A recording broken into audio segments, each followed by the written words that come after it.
I got a chance to catch a few moments with Bob Buckley, noted real estate attorney, worldwide, perhaps not. That's true. That's true, in the town of Burlington.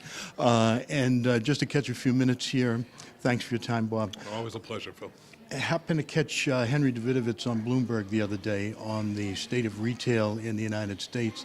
And his comment was striking in that he said that it was likely that 30% of the malls in the United States would be closed in the next 10 years. So what are you seeing in the development community, locally, nationally? What trends do you see? Well, I actually think that's a low number. From what I'm seeing on the retail side, already in other parts of the country, they're repositioning the regional malls. All you have to do is pick up the daily papers and see that large format retail is having its difficulties, and it's likely to see in the next 6 to 8 months some major failures. Macy's, Sears, Yeah, those JCPenney. Yeah, and some of it's that they're not quick enough to respond to their customer base, and people's habits are changing. I mean, an example. I used to walk over periodically to the Burlington Mall because I like the art of shaving. So they said to me, why don't you do the replenishment service? We'll send you it every 3 months. So I think you're going to see malls being repositioned. Some of them are stronger. The Burlington Mall and some of them in the eastern Massachusetts are very strong. But everyone's competing for the same basic tenant. In my view, 10 years from now, you're going to see regional malls being an activity center where you'll have mixed uses in terms of housing, educational. A lot of universities and community college elsewhere in the country are taking over the mall areas because they're large format boxes and they can go in there and reposition them. That's bad for the tax base, though. Huh? It's very bad for the tax base. But as you know, I actually take the view that there are 3 R's, or 3 revolutions going on right now. Office space is changing dramatically. More people working at home. More working at home, requiring less space, very open space format where you can rapidly move it. So unless you're a user that has specific needs, farmer, big farmer, or maybe an Oracle, that type of entity where you need your specific location, you're going to see office changing. You also have residential. The days of building a single-family home in the suburbs are pretty much over. You'll reposition the stock you have, but the workforce and seniors, people ignore that aspect. Seniors They want a village environment? They want a village environment. They want to stay in their community, and what they can't do, you as a former banker can understand this, is they sell their house when they're, I want to say elderly, but more advanced, and they can't qualify for a mortgage to buy a building, another place in their community, and it's outpaced them. And a lot of times they haven't maintained the repairs, so their value isn't what it should be. So you got retail, residential, and office in a major convulsion as to where are we going. Now, Burlington, Waltham, Braintree, a few communities are very well positioned. But I'm going to tell you something that you, with your economic background, probably would appreciate. There's a lag time. So decisions, what you see today in the environment, in this local environment, reflect the decisions made 10 or 15 years ago. Some of them reflect decisions when you were on the Board of Selectmen. 30 years ago, right, exactly. Well, frankly, if it wasn't for Sun Microsystems and the change there, this town would have a totally different character.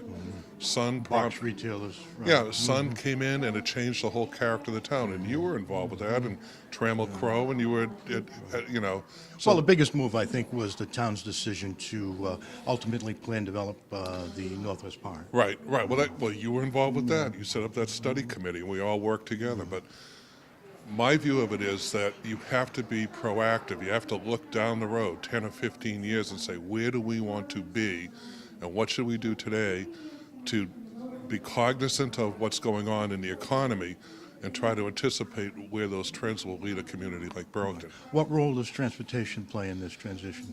Transportation is going to change dramatically. If you deal with younger people, they don't want to own a car. And when they sit down and they do the math and they say they don't want to own a car, it's too expensive. Uber, Lyft. I actually have attorneys who will take Uber rather than own a car because they say if you price it out on an annual basis, it's cheaper than owning a car. Sure. When you look at trends on the inner city where development is occurring, it's occurring around major transportation nodes, the Boston Garden, the TD Garden, Sure. and that's a commuter rail, so people will be coming out. Boston, I think, is going to become a residential entertainment mecca, and people will go in for that type of activity, the cultural activity, and come out to work. So transportation is in a state of flux. What you have to get people to focus on is what assets exist. Let me give you an example. You can have a community that can have shuttle services for hotels, shuttle services for your council on aging, Burlington Transportation, used to be the B line, right? For your retail, sure. Right? All these assets are out there, but no one's coordinating them, saying, why don't we sit there? Granted, it's a complicated problem, but sit down and say, what assets do we have, and how can we mobilize those assets and utilize them in an efficient way to alleviate the transportation demands on our roadways? What do you see, thinking out futuristically, what do you see the impact of the self-driving car on efficiency? I think it's going to enhance it dramatically. Just look at Uber. 5 years ago, I remember my kids would say, "Dad, this thing Uber, you should use it." And I was like, "What are you nuts?" And now anytime I live in the city, I use it all the time. To me, it's rather than me trying to hail a cab, they're coming to me. And we can address what I consider the fundamental question about relying on others for transportation, which is when you're at work, if there's an emergency, how can I get home to take care of that emergency? And that's easily solvable. So I think it's going to become more efficient. We're not going to build more roads. We've proven that we don't do that well. We need to fix a few bridges, though, I Right, think. we do, absolutely. That may happen. But I do think transportation will become more efficient, become less of an issue, because development is, for lack of a better term, little villages. It's not new. All you have to do is look at Newton and other old cities. We'd have villages where people would live, work, and populate in a 1 mile radius. Efficient way. Yeah. Sure. And Take care of all their needs. Right. And I think some communities like Burlington are well situated. What people have to realize, and it's the hardest thing for them to realize because everyone operates from their own position of self-interest, everything's interconnected. If you don't have economic development, you don't have people leasing your office buildings, eventually those people are going to insist upon abatements. Abatements occur, your tax revenues go down. Your tax revenues go down, your Real school estate system... taxes go up. Right. Your school systems go down. Go The school down. systems go down, the value of your house goes down. Exactly. So it's all interconnected. As long as you don't push me out of my car. Okay, that's it here. Thanks, Bob Buckley, for your time. Thank you.